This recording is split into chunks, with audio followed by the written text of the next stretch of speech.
Good afternoon, everyone. Maxime Bernier is tweeting out, quote, Trudeau has been shamelessly exploiting the New Zealand massacre to score political points for over a week now. Media find this normal. Meanwhile, terrorist attacks or plots in Italy, Netherlands, Somalia, Mali, Germany, etc., with dozens of dead. Media stays mostly silent. And it's actually hundreds. There was an attack in Nigeria, 100 Christians slaughtered the other day. So, incredible how the media exploits a tragedy to push their narrative and ignores other things. And here's a little peek behind the media curtain, courtesy of the Buffalo Chronicle. Now, I've used their reporting before. It seems solid. I don't know who their sources are. They aren't me. I work for me. I don't work for anybody else.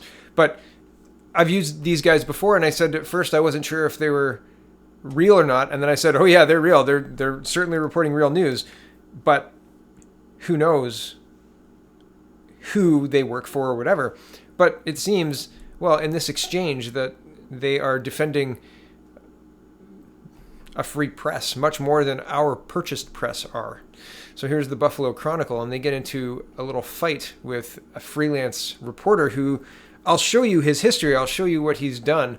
And, well, here it is. It says, quote, Ottawa political operative threatens conservative publisher with, quote, fake news in the Globe and Mail.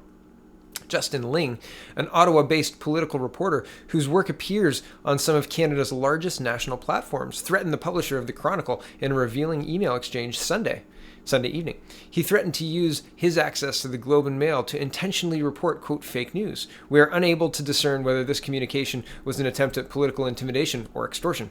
Ling is a supporter of Prime Minister Justin Trudeau and has reported widely on transgender issues. A picture of Trudeau adorns his Twitter profile. Scrolling his social media pages will quickly reveal unabashedly left-leaning political biases. And here's Justin Ling's Twitter, and I'm not going to link to that right now. That's the backdrop. When Ling placed a phone call to Matthew Ricardzi, I think that's how you say that, sorry if it's not, sir, our publisher, in the days approaching former Attorney General Jody Wilson-Raybould's testimony to the House Justice Committee investigating SNC-Lavalin's influence peddling. During the call, Ling was livid and terse. He explained that he had access to several national media platforms and made accusations against the Chronicle of poor reporting in a story that involved Michael Wernick, the clerk of the Privy Council, and member of the Liberal government's Election Protection Unit tasked with monitoring social media for critical election incidents. Ricardzi, and again, sorry if that's wrong, asked Ling to email him the inaccuracies he alleged in the piece and assured him that he would address it privately with the relevant journalist, whose name has not been publicly disclosed for fear of political retribution. Shortly thereafter, a largely inconsequential technical correction was made and appended to that article. In the days that followed, Ling used his Twitter account to make defamatory characterizations of the Chronicle, which were subsequently cited by iPolitics reporter Charlie Pinkerton, a subsidiary of Frank Iacobucci's Toronto Star, to sweepingly disparage this platform as fake news. Then on Sunday evening, Ling initiated this email exchange in which he threatened to intentionally misreport his communications with Richard Ziti, to do so in the Globe and Mail. And I just want to show you first, before we read the emails, because we are going to read the emails. Here is Justin Ling. He writes for the Globe and Mail. His byline's on here. So, the 8 lives taken from Toronto's gay village. Federal government looks to AI in addressing ... Suspected killings in Toronto's gay men had ... Okay, so those are the Globe and Mail articles I could find. Here's the Vice articles from last year, January or June of 2018. Here's BuzzFeed, and all of the links will be in the description if you want to get a better understanding of who Mr. Ling is. And here's Maclean's as well, Justin Ling. Okay, so that's all of those links will be in the description. And here are the emails that he decided to send to this publication that he disagrees with, fundamentally.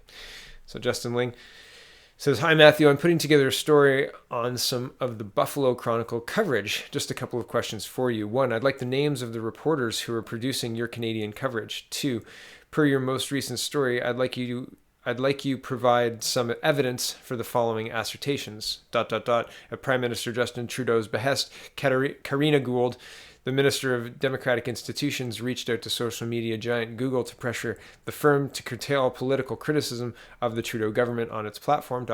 And the second point, Gould placed a call to a senior government relations executive at Google, during which she complained about the hate speech and toxic rhetoric, referring multiple times to specific criticisms of the Trudeau government that she found objectionable. She then threatened sweeping regulations that would require unprecedented disclosures of advertising sponsors. 3, your website contains a significant amount of content, news articles, and pictures from the Canadian press. Can you confirm that you've paid appropriate licensing fees to CP in order to run both images and coverage? Need this back by 11 a.m. Monday. Thanks, Justin Ling, whatever. And here's the response from the publisher. It says, what publication are you working for? Justin Ling says, not that it matters, but I'm tentatively putting it in the Globe and Mail. So 1, he's a freelance journalist. 2, he's clearly threatening these people with telling on them to the Canadian press if they can't confirm they've paid the appropriate licensing fees. And that's not lost on anybody. So I don't know what point I do know what point he's trying to make, but that's not how you make friends. Like that's quite the way to start the question for a quote. So he says, not that it matters, but I'm putting it in the Globe and Mail. So again, he's going to maybe shop it at the Globe and Mail, and if it's juicy enough, then yeah, they might pick it up. But the response is this. This is my only statement for your report. Unfortunately, due to our statement on corporate social responsibility, we are unable to engage with state-sponsored news media or to, in any way, condone the state sponsorship of news journalism. It is our understanding that the Globe and Mail is expected to participate in the Trudeau government's program to offer funding and subsidies to major media outlets. We are, therefore, unable to participate in that interview in good conscience. If the Globe and Mail can offer public assurance that it will, under no circumstances, allow for the state sponsorship of its journalism or journalists, we would very much enjoy speaking with you and your colleagues. We are sorry that we could not accommodate your request. Justin Ling responds, I'll put you down for refused comment. Thanks for getting back to this obscure journalist. Like, very cocky and a weird way to interact with somebody. Like that's somebody you're interacting with when you've got them dead to rights. Like you're gloating almost, but he doesn't have anything. He's just asking questions and he's been shut down. So it's really weird. In response to, I'll put you down for refused comment, Mr. Richizidi says, I didn't refuse comment and I will file a lawsuit if you publish otherwise. And Justin Ling says, we'll see you in court then. Weird. Okay, back to the article. The Chronicle takes corporate citizenship seriously. If in refusing to take the Globe and Mail's interview, we can meaningfully protest the increased concentration of media power in the hands of government, then Canada's seemingly imperiled freedom of speech demands that we do so. We are also understand that journalists in the United States enjoy far more sweeping legal protections relating to political speech. We will continue to protect the names of journalists who fear political retribution of any government anywhere in the world, most especially when it is in defense of the rights and freedoms of our friends and neighbors. Well, thank you, guys. I feel the same way. But really, that's a wonderful sentiment and a wonderful way to run a newsroom. And man, I wish we didn't have state media and actually had some competition and people reporting the truth. That would be fantastic. That would make things a lot easier. So weird. Anyway, so you can go and see who Mr. Ling is and see for yourself the reporting that the Buffalo Chronicle does. A lot of it is very interesting and very insightful. I've enjoyed using them and reading their stuff. So, I'm glad they continue to publish what they publish. The last story for today, the National Post is reporting, and this is a few days ago, yesterday, 2 days ago, 22nd, so Friday. National Post view, the Liberals have suddenly realized the border is a problem after all. It turns out that there was a problem on the border after all. Who could have guessed? For years now, people have been walking across some sections of the U.S.-Canada frontier to claim asylum or refugee status in Canada. In some cases, these people have arrived in the U.S. simply to make the crossing. In others, they have been in the U.S. for years but decided, likely due to fears of further immigration crackdown by the U.S. President Donald Trump, to take their chances in Canada. Under the Safe Third Country Agreement, Canada and the United States have agreed, with limited exceptions, that they will not accept refugees or asylum claimants from each other's territory. As both the U.S. and Canada are stable and safe democracies, the logic goes someone on U.S. soil has no further need of flight into Canada and vice versa. The problem is this: the agreement only covers claimants who cross the border at official crossing point. Someone who just moseys over the border isn't covered by it and can claim refugee status or asylum as if they'd swum across the Atlantic to wade ashore on the red sands of PEI. This is an absolutely absurd loophole, but it has been effectively exploited. Roxham Road in Quebec has become the official unofficial crossing point where RCMP officers and U.S. Border Patrol officers watch passively as entire families walk into Canada to be immediately, politely arrested and driven to an office where they can make their claim. At the end of February, more than 1,600 people had entered Canada in 2019. Those figures are way down from recent years. It was 18,500 in 2018 and just over that in 2017.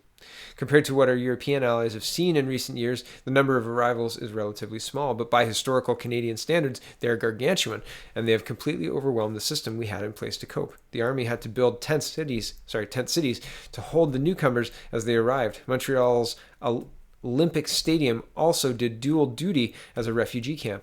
The backlog of cases waiting for status determination rose to more than 60,000, with wait times approaching 2 years. Worst of all, polling suggests that the situation on the border was hardening Canada's generally permissive attitude on even normal legal immigration. The federal Liberals have been relatively passive throughout the process. Not for the first time, they were caught between the rock of reality and the hard place of their oh-so-precious political branding. It was Prime Minister Justin Trudeau himself, after all, who'd responded to immigration crackdowns in the U.S. by tweeting to the world that, quote, Canadians will welcome you. Even as homeless shelters in Montreal and Toronto filled up with thousands of people waiting for a status determination, the Liberals continued to treat questions about the situation on the border as fear-mongering at best and xenophobia at worst. The process is working to keep us safe, Trudeau told the Canadian press at Christmas before taking a swipe at the opposition Conservatives, saying, quote, it's always easier to try and scare people than to allay fears in a time of anxiety. I scroll down just a little bit. This week's federal budget quietly acknowledges that the border is a problem after all. In recent years, elevated number of asylum seekers, including those that have crossed into Canada irregularly, have challenged the fairness and effectiveness of Canada's asylum, the budget document notes, before pledging that quote, Canada Border Service Agency and the Royal Canadian Mounted Police, will be better positioned to detect and intercept individuals who cross Canadian borders irregularly and who try to exploit Canada's immigration system. Failed asylum claimants who entered into Canada at irregular crossings or between official ports of entry will also be removed on a priority basis.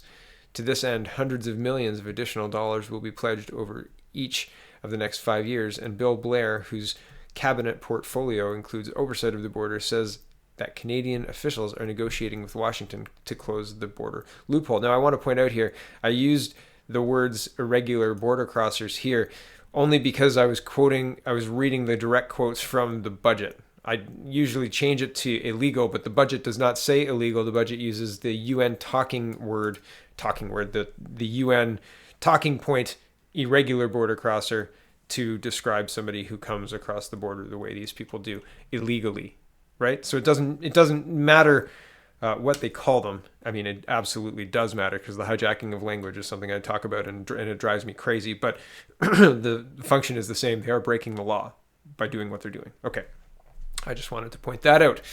I scroll down again. Well, no, I don't. This is a continuation of the article from where I left off. This is good news. It is also years too late. Nothing that is being proposed here is unjust or inhumane. It should have been implemented long ago, before our homeless shelters and asylum claims tribunals were helplessly overcrowded and public opinion inflamed.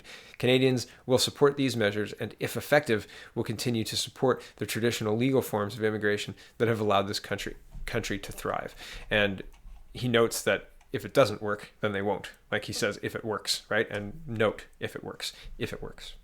And it does need to work. We need to return to a system that is accepted and believed by all to be working well. Back in 2015, we had an immigration system and nobody was calling anybody racist, but we had an immigration system that people widely believed was working.